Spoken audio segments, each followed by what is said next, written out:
दिना शहर की तंग और तारीक गलियों में बेहंगम और उलझी हुई बिजली की तारें गुच्छों की सूरत में लटकती दिखाई देती हैं, जो अब सिर्फ बदनज़मी नहीं बल्कि एक मुस्तकिल खतरे की अलामत बन चुकी हैं। इन खतरनाक और गैर महफूज तारों ने शहरियों की जिंदगियों को अदम तहफ़्फ़ुज़, खौफ और खदशात की नजर कर दिया है। तफसीलात बता रहे हैं दीना से हमारे नुमाइंदे राजा जलाल। मैं सब मौजूद हूँ तहसील दीना के नवाई इलाका आज़ाद रेलवे लाइन के साथ, जहाँ पे मौत बांटती तारें जो हैं गलियों में लटक रही हैं।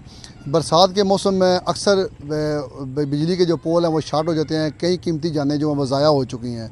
तो इसमें वापडा की लापरवाही कह लें या गफलत कह लें, इस तरफ ध्यान देने से वो कासर है।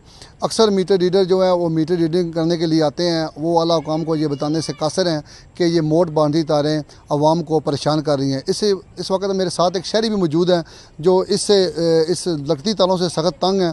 इनसे जानता हूँ कि ये इस हवाले से क्या कहना चाहेंगे। जी अस्सलाम वालेकुम। जी वालेकुम सलाम सर। ये जो मोट बांधी तारें आपको नज़र आ रही हैं, इसके हवाले से आप हुकूमत को या वापडा को, दीना को क्या पैगाम देना चाहेंगे? सर हम जो है वापटा के पास भी जाते हैं, वापटा इंतजामिया को बताते भी हैं इधर जो है तारें बहुत ख़तरा मंडराता है। अभी बरसात के महीने चल रहे हैं, बच्चे वगैरह फिरते हैं, उनकी जानें ज़ाया होने का ख़तरा है और कई जानें ऐसी जा भी सकी हैं। वो तारें नहीं ठीक करती, मीटर रीडिंग करने आते हैं, हम उनको भी बताते हैं, वो भी देख कर जाते हैं, लेकिन वो कोई एक्शन नहीं लेते। तुम्हारी वापसा से अपील है कि जल्द से जल्द इस चीज़ को जो है ना ठीक किया जाए। जी, आपने शहरी की बात सुनी है कि इसका कहना है कि ये मौत बांटती तारें जो है इसका कोई ना कोई हल जो है वो ज़रूर निकाला जाए। तो आला हुकाम से हमारी ये अपील है, खुदारा इस मौत बांटती तारों का हल निकाला जाए।